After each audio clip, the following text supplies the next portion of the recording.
Doubtnut पर आप पाए कोटा के बेस्ट और टॉप टीचर्स जैसे एनवी सर, जीबी सर, आकांक्षा मैम के फ्री वीडियो लेक्चर्स। आज डाउनलोड कीजिए डाउटनेट ऐप। Hello everyone. तो आज का जो हमारा चैप्टर है वो है आपका इलेक्ट्रोकेमिस्ट्री। ठीक है, इलेक्ट्रोकेमिस्ट्री में भी आज जो पार्ट में, क्योंकि इलेक्ट्रोकेमिस्ट्री अगर चैप्टर की बात करूं तो ये बहुत ही बड़ा चैप्टर है आपका। जैसे कि इसमें आपका सबसे मेन एक आपका फैराडेज लॉ आता है। इसमें आपके दो लॉज हैं, उन पे काफ़ी टाइप के क्वेश्चंस आपके बनते हैं।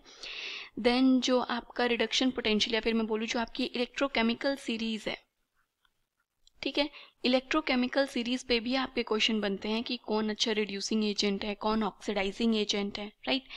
एंड उसके अलावा जो आपकी नर्स्ट इक्वेशन है, नर्स्ट इक्वेशन पे तो मतलब आपके हद न्यूमेरिकल बनते हैं। ठीक है, उसके बाद अगर आपको गिब्स फ्री एनर्जी निकालनी हो या फिर के इक्विलिब्रियम यहाँ पे कैलकुलेट करना हो या फिर कंडक्टिविटी की बात करूँ, ठीक है, मोलर कंडक्टिविटी या फिर आपकी इक्विवेलेंट कंडक्टिविटी, स्पेसिफिक कंडक्टेंस, तो मतलब बहुत सारे टॉपिक्स हैं यहाँ पे आपका डिस्कस करने के लिए। ठीक है, तो आज सबसे पहले मैं बात करूंगी इलेक्ट्रोकेमिस्ट्री में सिर्फ किसकी, फैराडेज लॉ की। आज दो ही चीज़ें डिस्कस होंगी यहाँ पे, एक आपका फैराडेज लॉ और दूसरा इलेक्ट्रोकेमिकल सीरीज के कुछ क्वेश्चंस भी डिस्कस करेंगे। देखेंगे फैराडेज लॉ में जो आपके दो लॉ हैं उन पे किस टाइप के क्वेश्चंस आपके बनते हैं। मैंने एक चीज़ बहुत ऑब्जर्व की है कि बहुत से बच्चों को इस टॉपिक में क्या रहता है, कन्फ्यूजन रहता है। उन्हें ये नहीं समझ में आता कि कब कौन सा फॉर्मूला आपको अप्लाई करना है। जैसे फॉर्मूला सब लोग याद कर लेते हैं कि जो डब्ल्यू है ये आपका क्या होता है, ZIT होता है। ठीक है, और यही W आपका Z और Q भी होता है। बट कब इन फॉर्मूलाज को यूज करना है, तो देखिए मैं प्रेफर करती हूँ कि अगर बिना फॉर्मूला, क्योंकि क्या होता है कई बार हमें फॉर्मूलाज याद भी नहीं रहते और फिजिकल केमिस्ट्री में हम कितने सारे फॉर्मूलाज को याद करेंगे, तो हम ट्राई करेंगे कि हम बिना फॉर्मूलाज के ही फैराडेज लॉ के क्वेश्चंस को सॉल्व करें। सिंपल जो हमारा यूनिटरी मेथड, हम जिंदाबाद यूनिटरी मेथड से हम बहुत सारे क्वेश्चंस को सॉल्व कर सकते हैं बिना फॉर्मूलाज के। तो आज मेनली यूनिटरी मेथड को यूज करते हुए ही मैं आपको बताऊंगी कि फैराडेज लॉ के क्वेश्चंस को आपको कैसे अप्रोच करना है। ठीक है, तो चलिए क्वेश्चन को स्टार्ट करते हैं। तो देखिए सबसे पहले अगर मैं यहाँ पे बात करूँ फैराडेज लॉ की, कि जो आपका दो फैराडे के लॉ हैं वो क्या कहते हैं, अगर सबसे पहले यही चीज़ समझ ली जाए तो आपके लिए जो क्वेश्चंस करना है वो थोड़ा सा क्या हो जाएगा, इजी हो जाएगा। तो देखिए अगर फैराडे के फर्स्ट लॉ की मैं बात करूँ कि फर्स्ट लॉ में फैराडे ने क्या कहा था, तो फर्स्ट लॉ में फैराडे ने बात की थी कि जब आप इलेक्ट्रोलिसिस कर रहे हो तो उस टाइम पे कितना अमाउंट, जो भी आपका सब्सटेंस है, आपने कोई भी मैटर ले रखा है, कोई भी आपका सब्सटेंस है, उसका कितना अमाउंट डिपॉजिट होगा या फिर लिबरेट होगा। ठीक है, हम बात कर रहे हैं कितना अमाउंट आपका डिपॉजिट होगा कैथोड पे। ये जो अमाउंट है ये डायरेक्टली प्रोपोर्शनल है कि जो आपका इलेक्ट्रोलाइट है उससे आपने कितनी इलेक्ट्रिसिटी क्या की है, पास की है, आपने उससे कितनी इलेक्ट्रिसिटी को पास किया। तो इसीलिए यहाँ पे जो आपका फॉर्मूला आता है वो क्या होता है, W is equals to Z into में Q। Q क्या हो जाती है यहाँ पे, आपकी अमाउंट ऑफ इलेक्ट्रिसिटी हो जाता है। इसी Q को हम क्या लिखते हैं, I इंटू करंट इंटू में टाइम। ओके, मतलब कितने टाइम के लिए कितना करंट हमने पास किया, दैट इज आपका इलेक्ट्रिसिटी। तो इस टाइप से आप अमाउंट कैलकुलेट कर सकते हैं। ये तो हो गया आपके फॉर्मूले की बात। बट अगर हमें फॉर्मूला नहीं यूज करना, हमें नहीं याद रहता कब कौन सा फॉर्मूला आपको यूज करना है, तो आप इसको डायरेक्ट भी यूज मतलब सॉल्व कर सकते हैं। वो भी बताएंगे अभी आपको कैसे सॉल्व करना है। उसके बाद अगर मैं यहीं पे आपके जो सेकंड लॉ है फैराडे का, एक बार वो भी डिस्कस कर लेते हैं कि जो आपका सेकंड लॉ है वो क्या कहता है। सेकंड लॉ कहता है कि जब आपकी दो इलेक्ट्रोलाइट्स हैं और हमने उन पे सेम अमाउंट ऑफ इलेक्ट्रिसिटी क्या की है, पास किया है। क्या किया आपने यहाँ पे, same amount of electricity, same amount of electricity आपने क्या की, पास की। जब आपने सेम अमाउंट इलेक्ट्रिसिटी को पास किया डिफरेंट इलेक्ट्रोलाइट से, तो जो अमाउंट सब्सटेंस का आपका डिपॉजिट होगा वो डायरेक्टली प्रोपोर्शनल होता है उनके इक्विवेलेंट वेट्स के। ठीक है, तो मान लें आपके कोई भी दो इलेक्ट्रोलाइट्स थे, तो हम सिंपली बोल सकते हैं कि जो आपका इक्विवेलेंट वेट ऑफ ए जो है वो आपका बराबर होगा equivalent weight of B substance के। अब आप कहेंगे मैम इक्विवेलेंट वेट क्या होता है? तो देखिए इक्विवेलेंट वेट होता है आपका मास, जो भी आपका ए कंपाउंड है उसका मास डिवाइडेड बाय में इक्विवेलेंट। ये मतलब नॉट इक्विवेलेंट वेट, ये जो है ये आपके इक्विवेलेंस है। क्या है ये? Equivalence of A and equivalence of B. तो जो इक्विवेलेंट्स हैं ये बराबर होता है मास ऑफ ए अपॉन में इक्विवेलेंट वेट ऑफ ए। अब आप कहेंगे इक्विवेलेंट वेट कैसे निकालते हैं?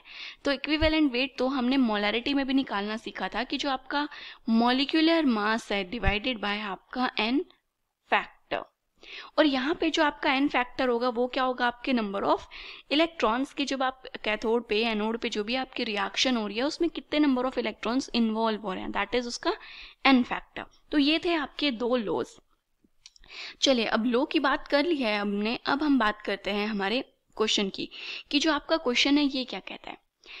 देखिए क्वेश्चन में इंफॉर्मेशन दे रखी है हमें कि 0.5 Faraday of electricity is passed through 500 ml of copper sulphate solution. कह रहा है कि हमने 500 ml कॉपर सल्फेट सॉल्यूशन लिया, उसमें से 0.5 फैराडे इलेक्ट्रिसिटी को हमने पास किया। तो आपको क्या बताना है कि कितना amount of copper which will be deposited. तो कितना अमाउंट कॉपर का यहाँ पर डिपॉजिट होगा वो आपको बताना है। तो देखिए इस टाइप का जब क्वेश्चन करना हो तो सबसे पहले आप क्या लिखेंगे? रिएक्शन लिखेंगे। ठीक है, रिएक्शन का मतलब है कॉपर सल्फेट, कंपाउंड क्या है आपका? Copper sulphate. तो यहाँ पे आपका कॉपर किस में प्रेजेंट है? +2 ऑक्सीडेशन स्टेट में प्रेजेंट है। तो रिएक्शन आपकी कुछ इस टाइप से होगी, कॉपर +2 2 इलेक्ट्रॉन लेकर के क्या करेगा? आपका कॉपर जो मेटल है उसको डिपॉजिट करेगा। ठीक है, अब एक आप चीज ये याद रखिए कि चाहे ये कह लीजिए कि एक आपका थंब रूल है, जितने भी इलेक्ट्रॉन्स आपको रिएक्शन के लिए नीड पड़ रही है, जितने भी इलेक्ट्रॉन्स की, उनको हम क्या बोलते हैं? 2 इलेक्ट्रॉन्स का मतलब है यहाँ पे आपका 2 फैराडे इलेक्ट्रिसिटी यूज होगी।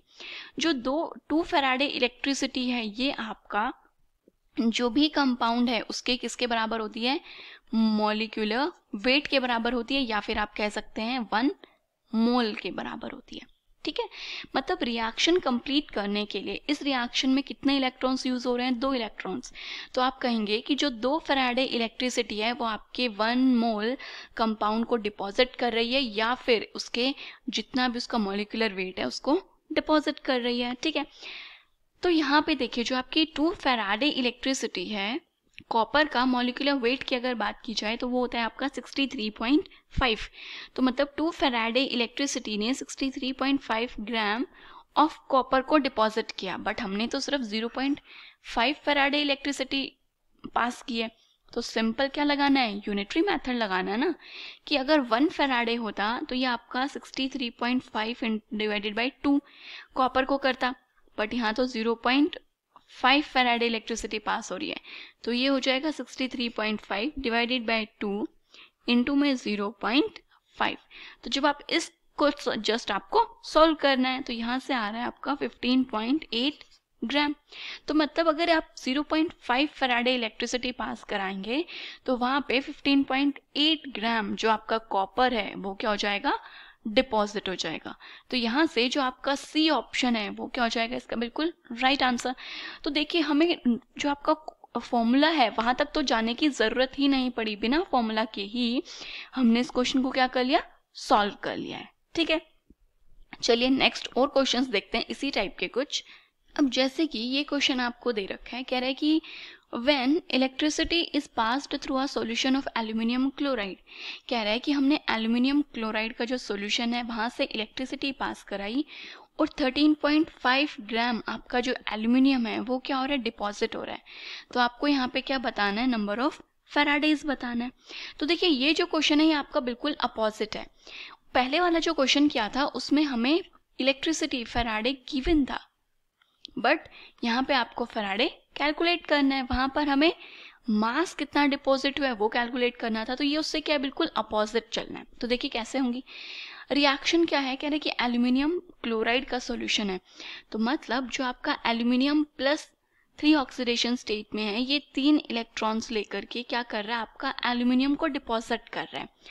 3 इलेक्ट्रॉन्स का मतलब है कि जो आपका 3 फैराडे इलेक्ट्रिसिटी है वो 1 मोल, या फिर जो आपका एल्यूमिनियम का मॉलिक्यूलर मास है that is 27 gram of aluminium को क्या कर रहा है, डिपॉजिट, कितना, 3 फैराडे। बट हमारे पास जो एल्यूमिनियम डिपॉजिट हुआ वो तो 13.5 ग्राम है। तो अगर 1 ग्राम ऑफ एल्यूमिनियम है तो उसको कितना फैराडे इलेक्ट्रिसिटी चाहिए, 3/3 Faraday divided by 27। Okay, but aluminium deposit कितना हुआ है, 13.5 ग्राम ऑफ एल्यूमिनियम के लिए हमें कैलकुलेट करना है। तो ये हो जाएगा 3/27 इंटू में 13.5। तो देखिए ये जस्ट ही क्या है, आपका रिवर्स केस था, रिवर्स चल दिए हम। तो जब आप इसको सॉल्व कर लोगे तो ये आ जाएगा आपका 1.5 फैराडे, कि मतलब हमें जस्ट उससे हाफ अमाउंट ऑफ इलेक्ट्रिसिटी की नीड है। और ये तो देखिए आपको इतना कैलकुलेशन करने की भी जरूरत नहीं पड़ती, आप डायरेक्ट देख सकते हो। जो 27 ग्राम है वो 3 फैराडे इलेक्ट्रिसिटी की नीड है उसको, और 13.5 27 का जस्ट हाफ है। तो हाफ अमाउंट के लिए इससे हाफ इलेक्ट्रिसिटी ही जरूरत पड़ेगी हमें, मतलब कि 1.5 फैराडे। तो अगर ऑप्शंस देखें तो देखिए जो सी ऑप्शन है वो क्या हो जाएगा इसका राइट आंसर। ओके, उसके बाद नेक्स्ट क्वेश्चन पे चलते हैं। तो नेक्स्ट क्वेश्चन कह रहा है कि what weight of copper will be deposited by passing 2 Faraday's of electricity through a cupric salt. कह रहे हैं कि 2 फैराडे इलेक्ट्रिसिटी अगर आप पास कर रहे हो तो कितना अमाउंट कॉपर का यहाँ पे डिपॉजिट होगा। तो देखिए ये क्वेश्चन तो अभी इस टाइप का क्वेश्चन हमने किया था। कॉपर कितना है आपका, 2+ ऑक्सीडेशन स्टेट में है, 2 इलेक्ट्रॉन पास होकर के कॉपर बनाता है। तो यहां से इस इंफॉर्मेशन से हमें पता चल रहा है कि जो 2 फैराडे है वो या तो 1 मोल या फिर 63.5 ग्राम ऑफ कॉपर को डिपॉजिट करता है। और हमें क्वेश्चन में भी 2 फैराडे के लिए ही पूछा है, तो सिंपल है, 2 फैराडे तो 63.5 ग्राम ऑफ कॉपर को क्या कर रहा है, डिपॉजिट कर रहा है। तो मतलब कि जो आपका सी ऑप्शन है वो क्या हो जाएगा इसका राइट आंसर। तो देखिए जो आपका सिर्फ फैराडेज का फर्स्ट लॉ के बेसिस पे जो आपके क्वेश्चंस होते हैं वो कुछ इसी टाइप के क्वेश्चंस बनते हैं कि कितना अमाउंट डिपॉजिट हुआ या फिर कितना डिपॉजिट नहीं हुआ। इसी पे थोड़े से हायर लेवल पे चलते हैं अब, कि थोड़े से क्वेश्चन में और चेंजेस कर दें, आपको टाइम या करंट के बारे में भी बात करें, तब आप उन क्वेश्चंस को किस टाइप से सॉल्व करेंगे। देखिए आपका ये टाइप और बनता है एक क्वेश्चंस में, कह रहे हैं कि आपने इतना कुलम्ब ऑफ इलेक्ट्रिसिटी हमने पास की इलेक्ट्रोलाइट से, तो इसने 2.977 ग्राम ऑफ मेटल जिसका एटॉमिक मास है 106.4 ग्राम मोल इनवर्स, वो क्या कर दिया, इसने डिपॉजिट कर दिया। ठीक है, तो देखिए जब भी हम किसी भी फैराडेज फर्स्ट लॉ को ही रिवाइज कराती हूँ मैं, हम कैसे कैलकुलेट करते थे, पहले हम एक पर्टिकुलर रिएक्शन लिखते थे, राइट। उस रिएक्शन के लिए हम बोलते थे कि अगर उस रिएक्शन में आपके 2 इलेक्ट्रॉन्स पास हो रहे हैं तो हम बोलते थे कि जो 2 फैराडे है वो आपके 1 मोल इलेक्ट्रिसिटी को डिपॉजिट करता है। ठीक है, अब हमें यहाँ पे क्या दे रखा है, 2 मतलब 2 फैराडे का मतलब आप कंसिडर कर सकते हो 2 × 96500 कुलाम्स, मतलब इतना कुलाम 1 मोल को क्या कर रहा था, डिपॉजिट कर रहा था।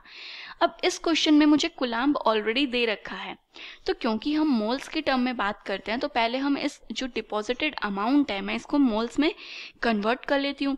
तो नंबर ऑफ मोल्स क्या होता है, weight upon molecular weight. Weight आपको दे रखा है 2.977 और इसका मॉलिक्यूलर वेट है आपका 106.4, राइट। तो जब आप इसके मोल्स निकालेंगे तो ये आ रहा है आपका 0.027 मोल्स। ठीक है, तो ये क्या आ गए, आपके नंबर ऑफ मोल्स आ गए। तो मतलब ये है कि जो आपका 10800 C जो कुलाम्ब है ये आपका 0.027 मोल्स को क्या कर रहा है, आपका डिपॉजिट कर रहा है, राइट। तो ये हमें इंफॉर्मेशन यहाँ पर दे रखी है। बट एक चीज जो हमें पता है कि जो हमारा 1 मोल कोई भी कंपाउंड है उस 1 मोल कंपाउंड से कुछ अमाउंट ऑफ फैराडे इलेक्ट्रिसिटी निकलती है। अब हमें इस केस में नहीं पता कि वो कितना फैराडे है, ठीक है।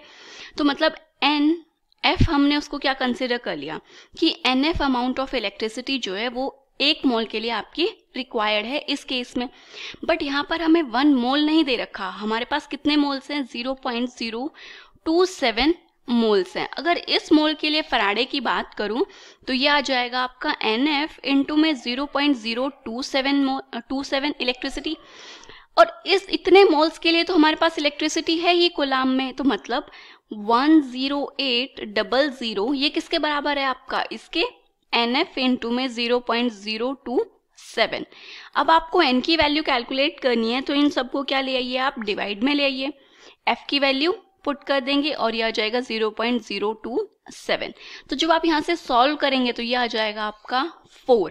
मतलब कि जो आपका मेटल आयन है उस पे जो आपका चार्ज है वो कितना है, 4 है, क्योंकि जितना चार्ज होता है उतना ही तो फैराडे हमें इलेक्ट्रिसिटी चाहिए होती है। लाइक जैसे आपका कॉपर +2 होता है तो हम उसमें 2 फैराडे कंसिडर करते हैं, एल्यूमिनियम +3 है वहां पर आप 3 फैराडे कंसिडर करते हो, राइट। तो जितना चार्ज होता है आपके मेटल पे उतने ही फैराडे इलेक्ट्रिसिटी आपका 1 मोल मेटल को क्या करता है, डिपॉजिट करता है। तो यहां से n की वैल्यू कितनी आ गई, 4। अब चलिए थोड़ा सा डिफिकल्ट क्वेश्चन पे मूव करते हैं। ये क्वेश्चन हमें क्या कह रहा है, कह रहा है कि the mass of copper that will be deposited at cathode in electrolysis of 0.2 molar solution of copper sulfate। कह रहा है कि कितना मास कॉपर का डिपॉजिट होगा, ये आपको कैलकुलेट करना है। तो मैंने लिखा मास ऑफ कॉपर जो कि मुझे कैलकुलेट करना है, और जो आपका कॉपर की कॉन्सेंट्रेशन है वो कह रहा है 0.2 मोलर है आपके पास कॉपर सल्फेट सॉल्यूशन। जब इस 0.2 मोलर कॉपर सल्फेट सॉल्यूशन में से हमने इलेक्ट्रिसिटी को पास किया, जितना क्वांटिटी इलेक्ट्रिसिटी आप पास करोगे वो किसके इक्वल है, to that required to liberate. मतलब इस सॉल्यूशन के लिए जितनी इलेक्ट्रिसिटी मुझे पास करनी है उतनी ही इलेक्ट्रिसिटी, वो इलेक्ट्रिसिटी का हमें रिलेशन बता रहा है कि वो किसके इक्वल होगी, उतनी ही इलेक्ट्रिसिटी रिक्वायर्ड है किसके लिए, to liberate 2.24 litre of hydrogen from 0.1 molar H2SO4 solution is passed. ठीक है, तो मतलब अगर H2SO4 जो आपका सॉल्यूशन दे रखा है इसमें मैं निकाल लूं कि कितनी इलेक्ट्रिसिटी आपने पास की है, इलेक्ट्रिसिटी पास की है, वही अमाउंट ऑफ इलेक्ट्रिसिटी हमने कॉपर सल्फेट के लिए पास की है। ठीक है, तो देखिए यहाँ पे जो आपको इन्फॉर्मेशन दे रखी है वो क्या इन्फॉर्मेशन है, कह रहे हैं कि आपका 2.24 लीटर जो हाइड्रोजन है वो आपकी लिबरेट हुई है, और हमें पता है कि जो आपका स्टैंडर्ड एसटीपी कंडीशन होती है वहां पे जो आपका 1 मोल होता है वो किसके इक्वल होता है, 22.4 लीटर के, राइट। बट यहाँ पे तो आपका इतना अमाउंट वॉल्यूम क्या हुआ है, लिबरेट हुआ है। तो इस वॉल्यूम से हम ये पता कर सकते हैं कि कितना मोल ऑफ हाइड्रोजन लिबरेट हुआ, बिकॉज हम तो मोल्स की टर्म में बातें करते हैं, तो हम मोल्स निकाल लेंगे यहाँ से। तो अगर 1 लीटर अगर आपकी गैस होती तो यहाँ से आपके 1 डिवाइडेड बाय 22.4 मोल्स जो है वो हाइड्रोजन के लिबरेट होते, बट हमारे को तो कितनी हाइड्रोजन है, 2.24 लीटर, तो इससे मल्टीप्लाई हो जाएगा। तो 2.24 डिवाइडेड बाय 22.4 है, ये बीच में जो है ये आपका पॉइंट नहीं है यहाँ पे। ठीक है, तो ये है आपका 22.4 लीटर। तो यहाँ से जब आप इसके मोल्स कैलकुलेट करेंगे तो ये आ रहा है आपका 0.1 मोल। तो हमें ये पता चल गया कि जो आपका H2SO4 में से जब आपने इलेक्ट्रिसिटी पास की तो 0.1 मोल आपका हाइड्रोजन गैस क्या हो रही है, डिपॉजिट हो रही है। अब देखिए जो आपका H2SO4 है इसमें आपके पास जब आपको अगर इसको स्प्लिट करते हो तो हमें पता है यहाँ पे 2H प्लस आयन्स है आपकी, तो जो 2H प्लस आयन्स हैं ये 2 इलेक्ट्रॉन्स कंज्यूम करके आपकी हाइड्रोजन गैस को लिबरेट करेंगी। मतलब कि इंफॉर्मेशन ये मिल रही है कि जो आपकी 2 फैराडे इलेक्ट्रिसिटी है वो आपका 1 मोल या फिर हम बोल सकते हैं 2 ग्राम हाइड्रोजन गैस को वो कर रही है, राइट। बट हमें तो यहाँ पे मोल्स पता है तो हम मोल्स की टर्म में बात करेंगे। अगर 2 फैराडे 1 मोल के लिए चाहिए तो 0.1 मोल के लिए कितना अमाउंट ऑफ इलेक्ट्रिसिटी चाहिए, इट्स सिंपल, आप क्या कर दोगे 2 फैराडे इंटू में 0.1, तो दैट इज 0.2 फैराडे। इलेक्ट्रिसिटी हमें पता चल गई कि H2SO4 सल्फ्यूरिक एसिड के केस में हमने इतना अमाउंट ऑफ इलेक्ट्रिसिटी पास की। अब जो अमाउंट ऑफ इलेक्ट्रिसिटी आपने H2SO4 में पास की उसने क्या बोला, वही same quantity, equal quantity electricity आप कॉपर सल्फेट के लिए भी पास करवा रहे हो। तो कॉपर सल्फेट के केस में भी हमें इलेक्ट्रिसिटी पता चल गई, हमें बस उसका क्या पता करना है, अमाउंट पता करना है। तो अब सिंपल आपको क्या करना है कि जो आपका कॉपर सल्फेट है मतलब कॉपर +2 आयन में प्रेजेंट है, 2 इलेक्ट्रॉन्स लेकर के कॉपर को डिपॉजिट करेगा।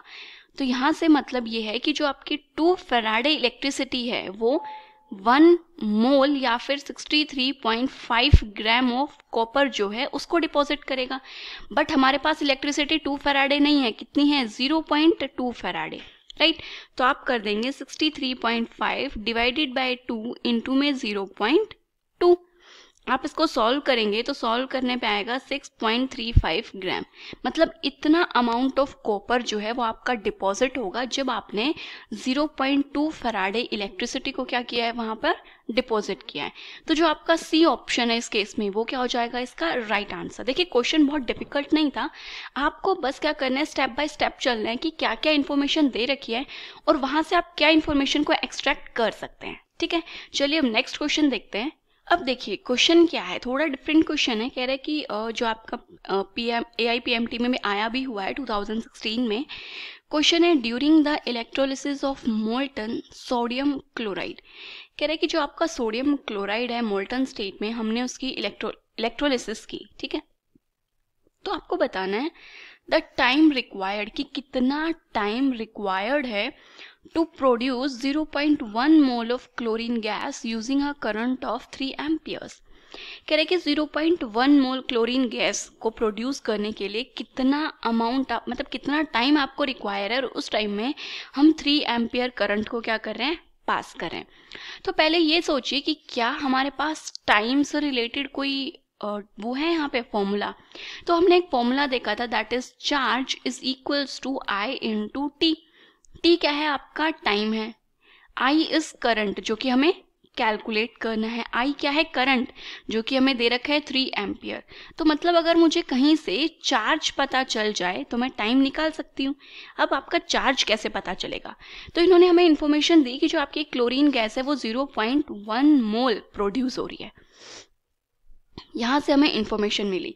तो देखिए आपका NaCl जो मोल्टन स्टेट में क्लोरीन गैस को प्रोड्यूस करेगा, तो मतलब जो आपका Cl नेगेटिव है ये क्या करेगा, एक इलेक्ट्रॉन लेगा, Cl2 गैस को प्रोड्यूस करेगा, राइट। तो आप इस रिएक्शन को क्या कर दो यहाँ पे, सॉरी इलेक्ट्रॉन लूज करेगा, गेन नहीं करेगा यहाँ पे, सॉरी। जो Cl नेगेटिव है ये आपका Cl2 गैस प्लस इलेक्ट्रॉन। अब क्योंकि 2 मोल्स क्लोरीन से Cl2 गैस बनेगी तो यहाँ पे 2 Cl नेगेटिव और 2 Cl नेगेटिव हैं तो 2 ही इलेक्ट्रॉन आपके रिलीज होंगे यहाँ से। तो मतलब जो आपका 2 फैराडे ऑफ इलेक्ट्रिसिटी है, 2 फैराडे इलेक्ट्रिसिटी वो क्या कर रहा है आपका 1 मोल Cl2, या फिर आप बोल सकते हो यहाँ पर कि Cl2 का मॉलिक्यूलर मास हो जाएगा 71 ग्राम। बट हमें तो 0 पॉइंट कितना दिया हुआ है, 1 मोल दिया हुआ है। बट यहाँ पर हमें ग्राम की ज़रूरत नहीं पड़ेगी क्योंकि हमें क्वेश्चन में मोल ही दे रखा है। तो 2 फैराडे 1 मोल के लिए चाहिए, तो देखिए 0.1 मोल के लिए अगर बात की जाए तो कितना चाहिए होगा, 2 फैराडे इंटू में 0.1 जो कि क्या आ रहा है आपका 0.2 फैराडे।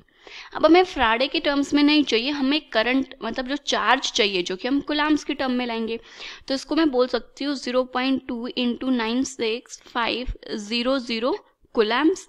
इसको जब आप सॉल्व करेंगे तो ये आ रहा है आपका 9300 कुलाम्स। इतना चार्ज आ गया, इस चार्ज को आप यहाँ पे पुट कर दीजिए तो ये आ जाएगा 19300 इक्वल्स टू आई कितना है 3। टाइम आपको यहाँ पे कैलकुलेट करना है तो ये आ जाएगा 19300 डिवाइडेड बाय 3, ये आ रहा है आपका 6433 सेकेंड।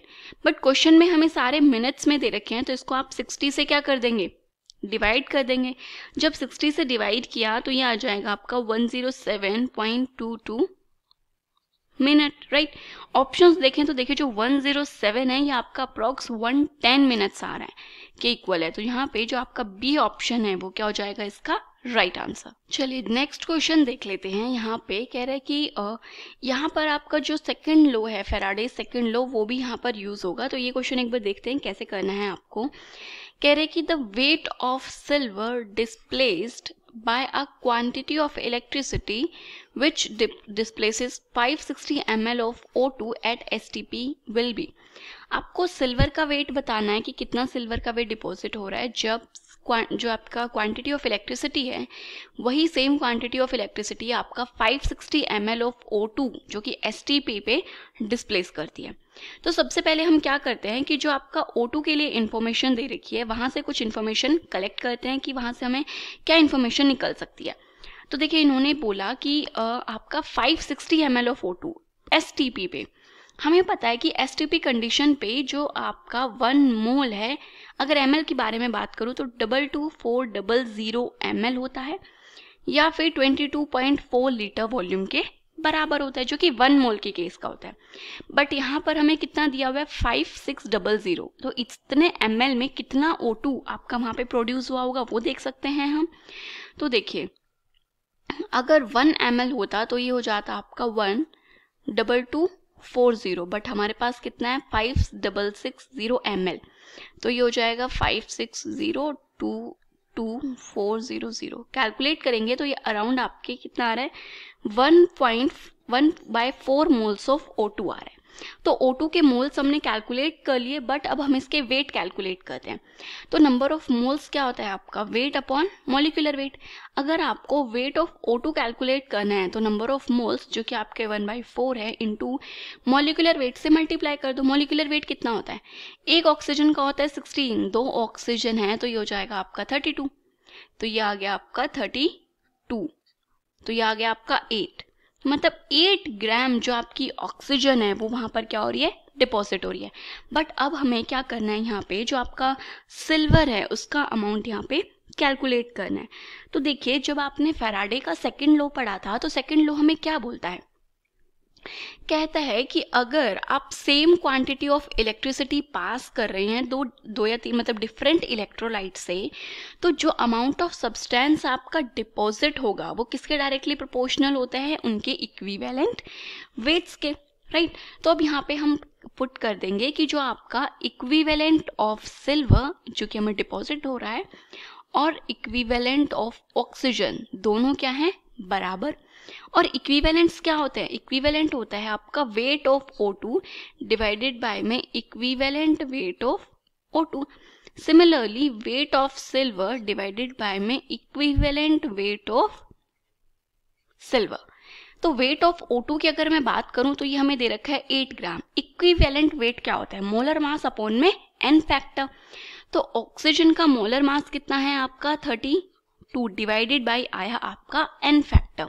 तो देखिए जो आपकी O2 गैस है ये कैसे प्रोड्यूस होती है, तो जो आपका वाटर होता है यहाँ से आपकी जो ऑक्सीजन गैस है वो क्या होती है प्रोड्यूस होती है, it gives O2 plus 4H plus ion plus 4 electron. तो देखिए यहाँ पे कितना 4 जो इलेक्ट्रॉन्स हैं आपका उनका वो हो रहा है, 4 इलेक्ट्रॉन्स का रोल प्ले हो रहा है। तो n फैक्टर क्या होता है, या तो अगर आपकी इस ऑक्सीडेशन रिडक्शन रिएक्शंस होती है तो उनमें हम इलेक्ट्रॉन्स के टर्म में बात करते हैं, अदरवाइज सॉल्ट होता है तो हम चार्ज के टर्म्स में बात करते हैं। तो यहाँ पर आपका 4 इलेक्ट्रॉन्स का ट्रांसफर हो रहा है तो इसका n फैक्टर हो गया 4। वेट ऑफ सिल्वर तो हमें कैलकुलेट ही करना है। इक्विवेलेंट वेट ऑफ सिल्वर की अगर बात करूं तो मॉलिक्यूलर वेट होता है सिल्वर का 108 और इसका n फैक्टर आपका क्या हो जाएगा 1, क्योंकि देखिए सिल्वर जो है इस पे आपका +1 चार्ज होता है तो ये एक ही इलेक्ट्रॉन को कैरी करके सिल्वर को प्रोड्यूस करेगा। तो ये आ गया आपका 108 डिवाइडेड बाय 1। अब इसको कंप्लीट को क्या करना है सॉल्व करना है। तो देखिए 4 कट गया 8, इस 8 से 8 कट गया तो मतलब इधर क्या आ गया आपका 1 आ गया। तो weight of silver divided by 108 equals to 1। तो सिंपली जो आपका सिल्वर का वेट है वो कितना आ रहा है आपका 108 आ गया, राइट। तो मतलब कि आपका जो डी ऑप्शन है यहाँ पर इस केस में वो क्या हो जाएगा इसका राइट आंसर। चलिए अब हम कुछ जो आपका इलेक्ट्रोकेमिकल सीरीज है उसके 1-2 क्वेश्चंस को डिस्कस करते हैं। कई बार आपका क्वेश्चन आ जाता है कि कौन स्ट्रॉन्ग ऑक्सीडाइजिंग या फिर रिड्यूसिंग एजेंट है या फिर कौन किसको रिड्यूस करेगा, तो इस टाइप के क्वेश्चंस हम कैसे सॉल्व कर सकते हैं। तो देखिए हमें इन्फॉर्मेशन दी है 2 रिएक्शंस, कह रहा है कि जो आपका I2 है वो 2 इलेक्ट्रॉन्स लेकर के 2I नेगेटिव में जा रहा है और उसका E0 जो है वो 0.54 है। हम देख सकते हैं इस इलेक्ट्रॉन में 2 इलेक्ट्रॉन आपके कंज्यूम हुए हैं। तो ये हमें क्या इंफॉर्मेशन दे रखी है, ये आपको रिडक्शन पोटेंशियल दे रखा है, ठीक है। सिमिलरली सेकेंड रिएक्शन में Br2 ने 2 इलेक्ट्रॉन्स लिए और वो क्या बना 2Br नेगेटिव, तो ये भी रिडक्शन पोटेंशियल है। दोनों ही क्या है आपके रिडक्शन पोटेंशियल है। तो आपको एक चीज ध्यान रखनी है कि जब आपका जितना पॉजिटिव क्या होता है, जितना पॉजिटिव आपका रिडक्शन पोटेंशियल होता है वो उतना ही स्ट्रॉन्ग ऑक्सीडाइजिंग एजेंट होता है। क्या होता है? उतना ही स्ट्रॉन्ग ऑक्सीडाइजिंग एजेंट होता है। मतलब कि पॉजिटिव रिडक्शन पोटेंशियल है, इसका मतलब जो वो आपका कंपाउंड है वो खुद क्या हो रहा है, रिड्यूस हो रहा है। हाई रिडक्शन पोटेंशियल है ना, तो खुद तो रिड्यूस होगा और दूसरे को क्या करेगा, ऑक्सीडाइज करेगा। यहाँ पर अगर आप देखोगे तो किसका रिडक्शन पोटेंशियल हाई है, क्लियरली दिख रहा है आपको, इसका रिडक्शन पोटेंशियल हाई है। तो इसको क्या होना है, रिड्यूस होना है। तो मतलब जो Br2 है ब्रोमीन, वो क्या होगा, रिड्यूस होगा। बिल्कुल जो इसकी रिएक्शन है वो बिल्कुल ठीक है कि जो आपका ब्रोमीन है वो तो रिड्यूस होगा। तो ब्रोमीन अगर रिड्यूस होगा तो फर्स्ट वाला क्या होगा, आपका ऑक्सीडाइज होगा, राइट। तो मतलब कि जो आपका आई नेगेटिव आयंस जो हैं वो Br2 को क्या करेंगे, रिड्यूस करेंगे, क्योंकि अगर ब्रोमीन को रिड्यूस होना है तो उसको कहीं से इलेक्ट्रॉन्स भी तो चाहिए होंगे ना। तो आई नेगेटिव क्या करेगा, वो उसको इलेक्ट्रॉन्स प्रोवाइड कराएगा। तो आई नेगेटिव Br2 को क्या कर रहा है, रिड्यूस कर रहा है इस रिएक्शन में। अगर ऑप्शंस देखें तो देखिए, पहला केस कह रहा है कि जो I negative will be able to reduce bromine, बिल्कुल करेक्ट है। आई नेगेटिव क्या करेगा, अपनी ऑक्सीडेशन करेगा, मतलब रिएक्शन रिवर्स होगी। ऑक्सीडेशन करेगा तो 2 इलेक्ट्रॉन्स को लिबरेट करेगा, वो 2 इलेक्ट्रॉन्स क्या करेगा, ब्रोमीन लेकर के खुद रिड्यूस हो जाएगा। तो इनडायरेक्टली क्या तो आयोडीन ने ही ब्रोमीन को रिड्यूस ना, क्योंकि अगर ब्रोमीन को इलेक्ट्रॉन्स ही नहीं मिलते तो वो रिड्यूस कैसे होता। तो जो फर्स्ट स्टेटमेंट दे रखी है ये आपकी बिल्कुल करेक्ट है। सेकेंड में कह रहा है कि जो आयोडीन रिड्यूस होगा, देखिए आयोडीन तो बिल्कुल भी आपका रिड्यूस नहीं होगा क्योंकि उसका रिडक्शन पोटेंशियल बहुत कम है। सेकंड में बोला कि आपका ब्रोमीन रिड्यूस होगा बट आयोडीन उसको रिड्यूस करेगा। अब ये चीज़ थोड़ी सी ध्यान देने की है, आयोडीन कैसे रिड्यूस करेगा।